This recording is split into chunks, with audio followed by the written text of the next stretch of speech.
Si vous faites partie de ces gens qui pensent trop, des personnes à qui des expressions comme n'y pense plus ou passe à autre chose donnent des envies de meurtre, si votre mental envahissant adore se demander au moment du coucher ou à 3 heures du matin si les pingouins ont des genoux, peut-être même que vous faites partie de cette catégorie un peu particulière qu'on appelle les hauts potentiels, les surefficients, les zèbres ou les surdoués, le terme le plus mal adapté pour les nommer car souvent ces gens se sentent plutôt sous-doués que surdoués.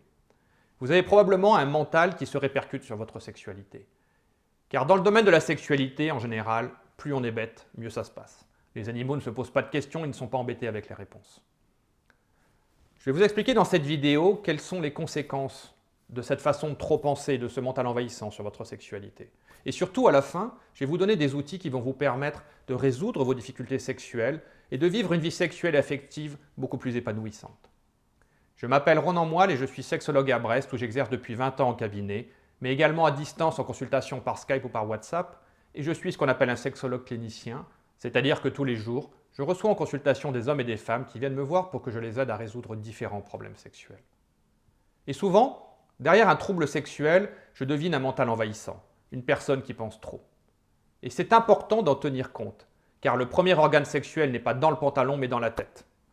Et c'est la tête qui va complètement diriger ce qui va se passer dans notre vie sexuelle derrière.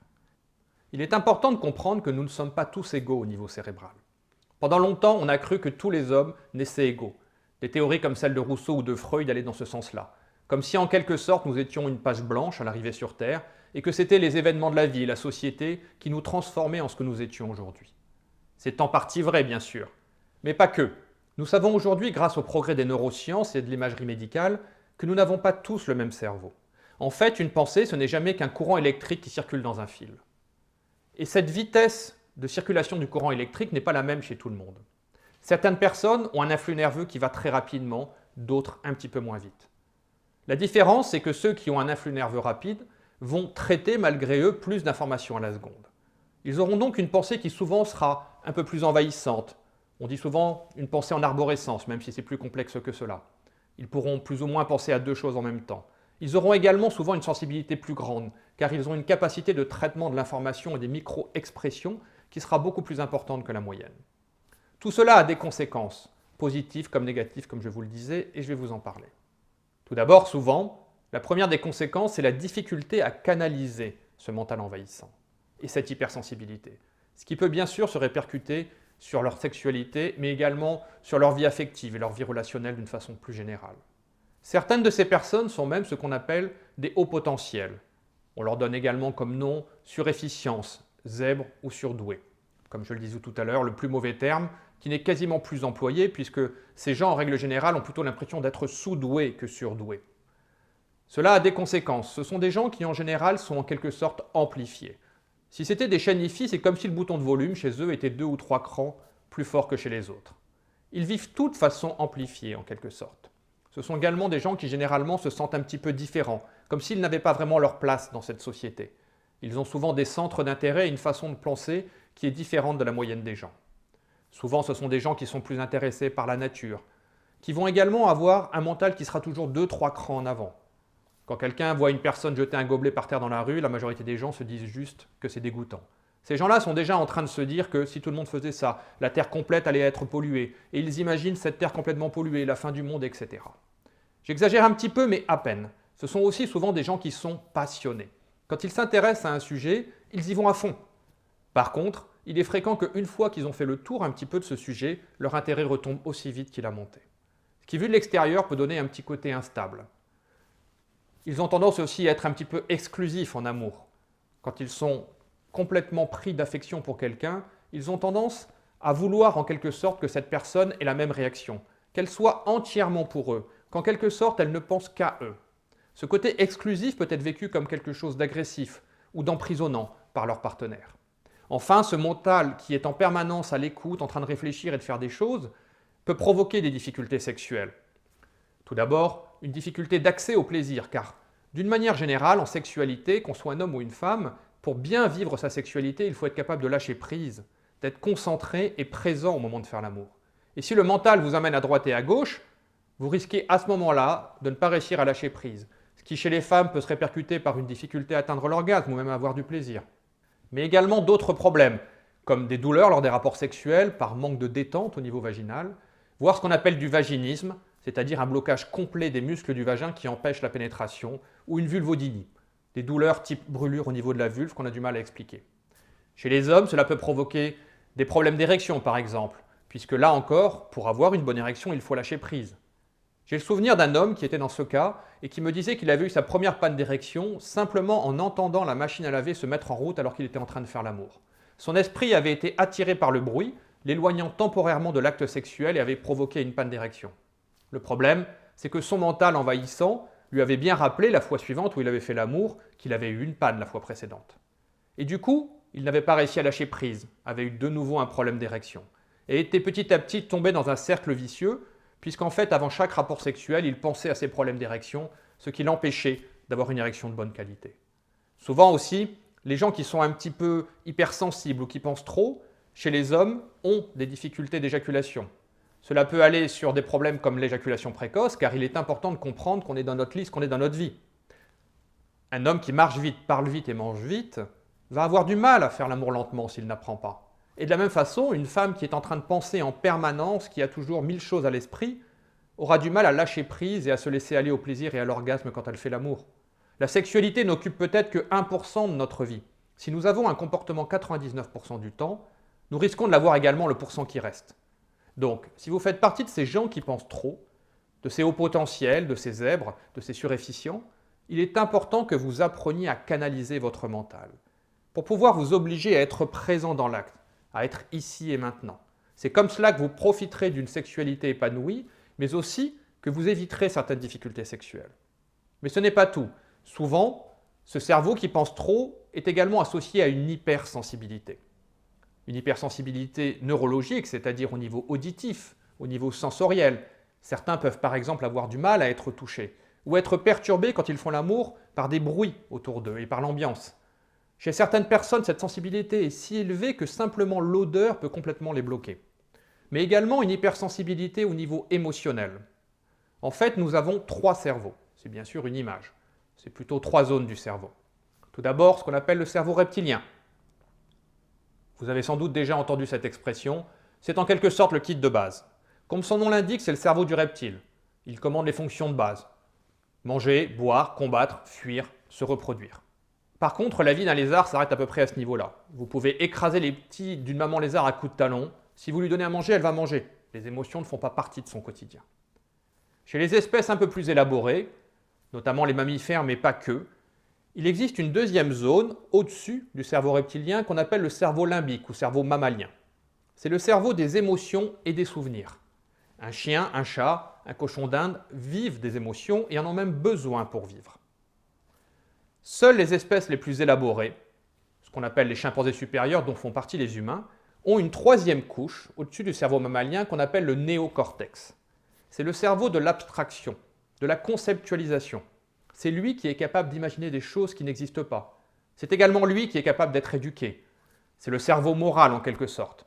Celui à qui la société et les proches apprennent ce qui est bien, ce qui est mal, ce qui se fait, ce qui ne se fait pas. Et c'est le plus puissant du lot. La preuve en est dans le suicide, où une personne fait le choix volontaire de se supprimer pour aller mieux. C'est un peu paradoxal, mais même dans le suicide, on cherche le mieux-être par la fin de la souffrance, allant contre l'instinct de survie qui fait partie du reptilien.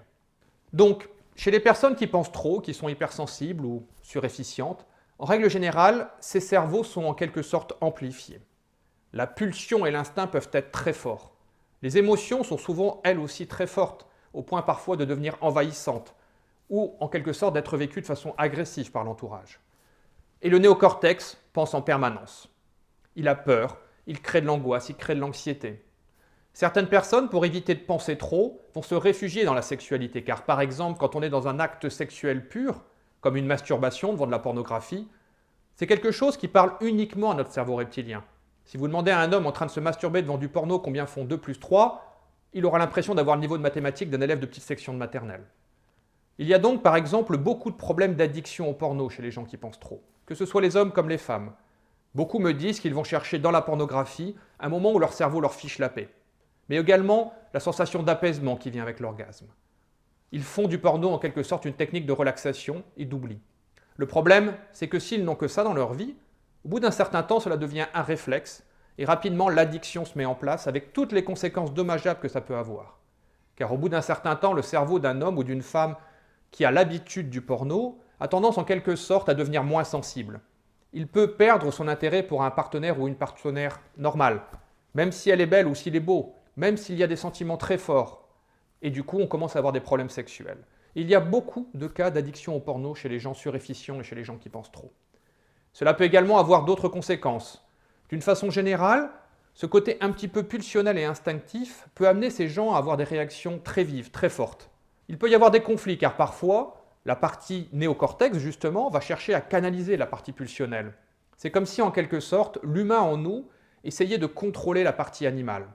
Allant parfois jusqu'à la bloquer complètement, avec des difficultés à lâcher prise, à se laisser aller au plaisir de la sexualité, avec une tendance à être en permanence dans l'auto-jugement sur ce qui est mal, ce qui est bien, ce qui se fait, ce qui ne se fait pas. Et en matière de sexualité, quand on commence à réfléchir, on se fait peur. Donc, si vous avez ce cerveau qui pense trop, il est absolument essentiel que vous appreniez à repérer votre fonctionnement de base. Une personne surefficiente ou avec un mental envahissant se caractérise par un seul mot, trop. Les réactions sont extrêmes, comme je disais tout à l'heure. Au niveau émotionnel, blocage des émotions ou émotions extrêmes. Au niveau passion, en général, être complètement dans la passion avec un côté exclusif. Au niveau intérêt, être complètement dans l'intellect en oubliant le corps, par exemple. Vous devez donc apprendre à créer une forme d'harmonie. Le secret du bonheur, pour les gens qui pensent trop, pour les surefficients ou les hauts potentiels, pourrait se résumer en un seul mot, tempérance, ou si vous préférez, juste milieu. Si vous vous rendez compte que vous êtes trop dans votre mental, que vous avez du mal à vous connecter à votre corps, à trouver de l'intérêt et du plaisir dans la sexualité au niveau physique, travaillez à développer le contact avec votre corps. Faites ce que j'appelle par exemple une douche massante, c'est-à-dire quand vous vous douchez, soyez concentré sur vos sensations et utilisez le gel douche ou le savon comme si vous étiez en train de vous masser, en étant très attentif à ce que vous ressentez, en étant à la fois la main qui masse et le corps qui est massé. Faites également des petits exercices de concentration au quotidien, de façon à sentir votre corps travailler, avec des activités peut-être comme le yoga.